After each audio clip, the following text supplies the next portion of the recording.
Bizim işlərimizi ləngidən bir faktor var ki, bu ilk növbədə bu minalanmış ərazilər məsələsidir. Məsələn, daha böyük sürət ola bilər, daha dinamik şəkildə bu proses gedə bilər, bərpa işləri.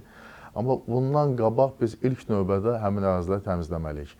Və yeri gəlmişdən onu deyim ki, bu prosesdə bu mina təmizləmə ilə bağlı müvafiq beynəlxalq qurumlar var.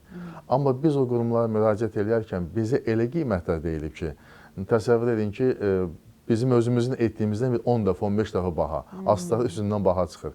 Ona görə biz öz daxili imkanlarımız hesabına, eyni zamanda qardaş Türkiyə dövlətlə əməkdaşlıq, onlardan da müasir texnikalar alınıb.